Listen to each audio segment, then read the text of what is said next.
एक हरे भरे गांव में कविता नाम की एक युवती रहती थी।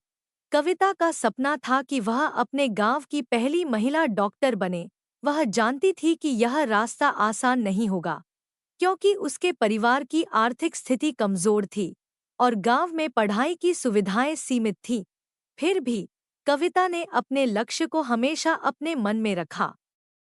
कविता ने अपनी पढ़ाई शुरू की और मेडिकल प्रवेश परीक्षा की तैयारी में जुट गई। लेकिन रास्ते में कई डिस्ट्रैक्शंस आए। एक दिन गांव में एक बड़ा उत्सव हुआ और उसके दोस्तों ने उसे मेले में चलने के लिए जोर दिया। कविता ने सोचा, थोड़ा समय तो बिता सकती हूँ, लेकिन फिर उसे याद आया कि उसका लक्ष्य डॉक्टर बनना है। उसने विनम्रता से मना कर दिया और अपनी किताबें खोल लीं। कुछ समय बाद उसके चचेरे भाई की शादी तय हुई। परिवार ने कविता से कहा, तू भी शादी की तैयारियों में मदद कर, पढ़ाई तो बाद में भी हो सकती है।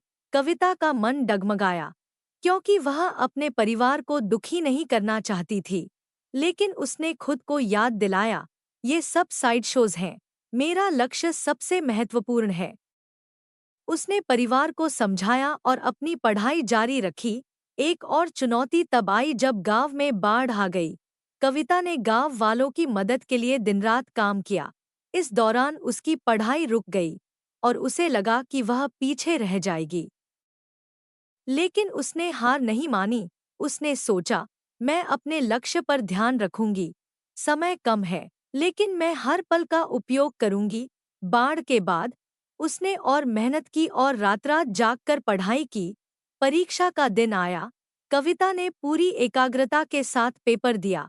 जब परिणाम आया, तो गांव में खुशी की लहर दौड़ गई। कविता ने न केवल परीक्षा पास की, बल्कि पूरे जिले में पहला स्थान प्राप्त किया। उसका दाखिला एक प्रतिष्ठित मेडिकल कॉलेज में हो गया। गांव वालों ने कविता की तारीफ की। उसने कहा, मैंने हमेशा अपने लक्ष्य को सामने रखा। रास्ते में कई डिस्ट्रैक्शंस आए, लेकिन मैंने उन्हें साइड शो समझा और अपने सपने पर ध्यान केंद्रित किया।